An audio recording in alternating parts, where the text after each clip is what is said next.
Hello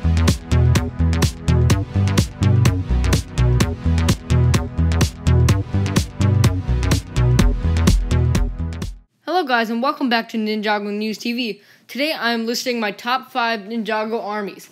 So in every season, the villain is never alone, right? They're always accompanied and supported by their gigantic army. In most cases, this army is an army that has usually an ancient army or stuck with them in the past. There are some exceptions, but in most cases, the army is actually an ancient army or something that the villain did generally create. So, in most armies, there's always, of course, a leader, and that's typically tends to be the main villain of the season. Then there's usually a second-in-command kind of person or a general.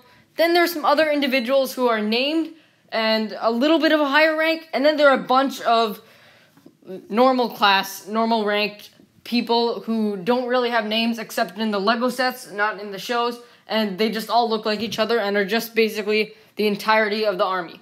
So anyways, in this video I'm going to be explaining my top 5 picks for Ninjago armies.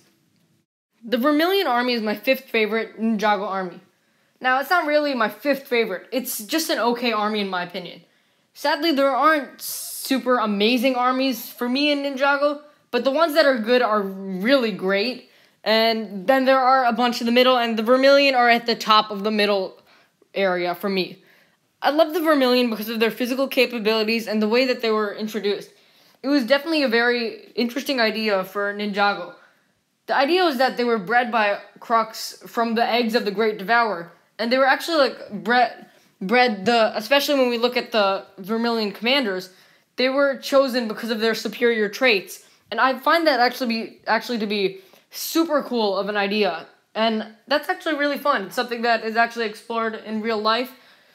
And I just think that the idea for this army was actually quite cool.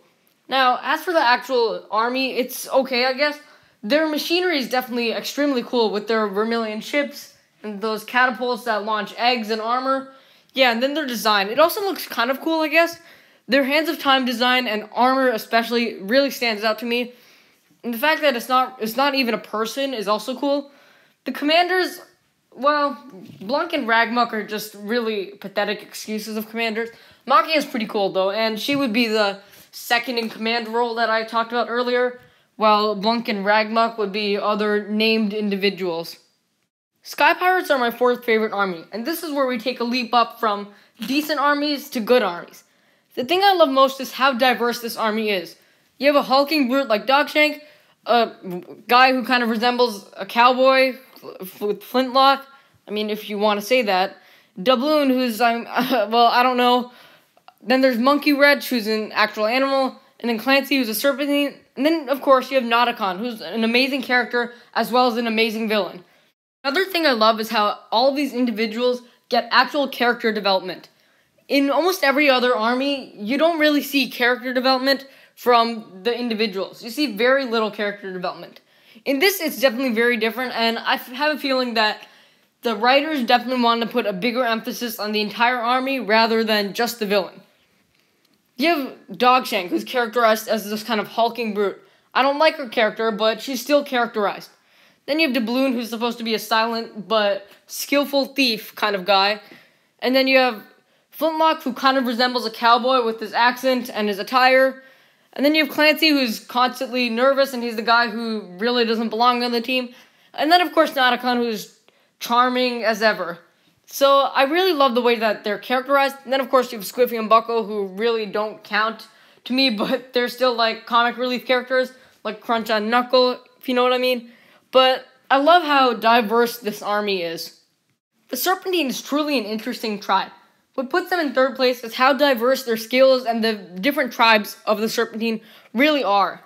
The different tribes possess different abilities and skills that really separate them from each other, but however, they're still able to bond in a kind of army way, and that's something that's really cool about them. Basically, you have one tribe that can drill through the ground, another that can spit venom, turn people into snake, hypnotize, and even turn invisible, which would be the Anacondrae and the other tribes. Now, this is super cool. It's also really cool how they use this power in the show. They use it on the ninja, they use it on innocent victims in Jamanakai Village, and other people, and that's also super cool to see. It also, the ancient heritage of this tribe, really, of this entire race, is also quite cool. First Spinjitzu Master created them alongside the humans, and they were eventually driven underground after the Serpentine War, which is actually one of the most important events in Ninjago history to this day. So that's also quite cool, what their past was, their heritage. And yes, speaking of their heritage, they even have their own culture, where after they get trapped for the second time in Season 2, they develop their own little underground hideout and adapt to their new life, even though they found a way to break the tomb. They also have this myth of the Golden Master, which is also quite cool. And just overall, what makes this tribe in third place for me is their physical capabilities and their actual culture. The Stone Army is pretty cool. For one, they had a pivotal role in Ninjago history. They were actually the first army, the most ancient of all armies, and the Overlord created them in order to combat the first Spinjitzu Master. Now, he did defeat the Stone Army and the Overlord, and the Stone Army was cast deep beneath Ninjago. Now, millennia later, the Serpentine rediscovered them, and the venom of the Great Devourer reawoken these creatures and brought them back to life. Then they wasted zero time in wreaking havoc across Ninjago. What I like about them is how they're stone cold, but there's still some expression. Now, I'm just gonna change the topic a little bit. They are definitely in some ways very similar to the Ninjroids, and I'm just gonna mention right now, the Ninjroids are my least favorite faction of Ninjago, considering they're very obviously robotic, and I know they were meant to be that way, but I just don't like them because they're very expressionless, and they don't even do that much in the show. Cryptor is just mediocre, and I don't know, the only good thing is Mindroid, I guess. Now, Stone Army is similar in some ways, but there are definitely some things that separate this, and that separate the worst army, for me, and the second best army. For one, Kozu speaks with a lot of emotion, and he's actually a good leader. Cryptor is really just okay, in my opinion, and he's not that good of a Ninjroid general.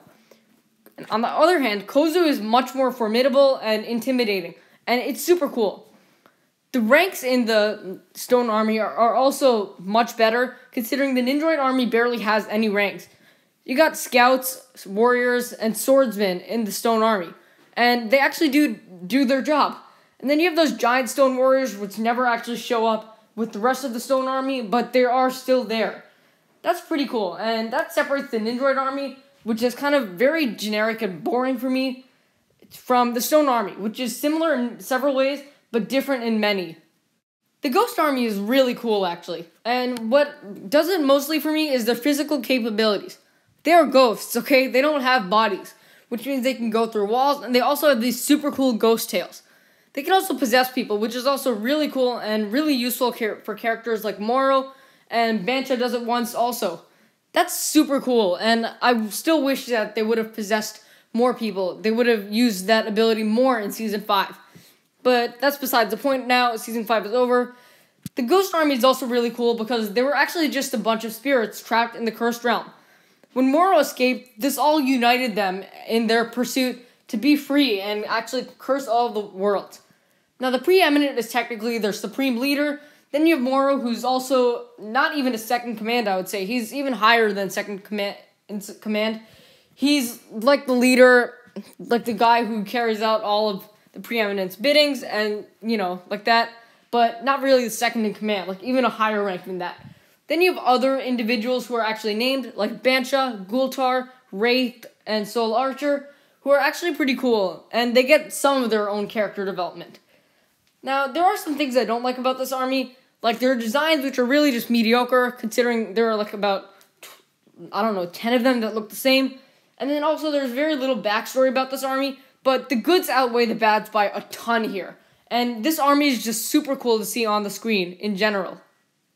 So that's going to wrap up my video for today. Thank you guys so much for watching. If you enjoyed, leave a like, subscribe, share with everyone you know, and I will see you tomorrow for some more Ninjago videos.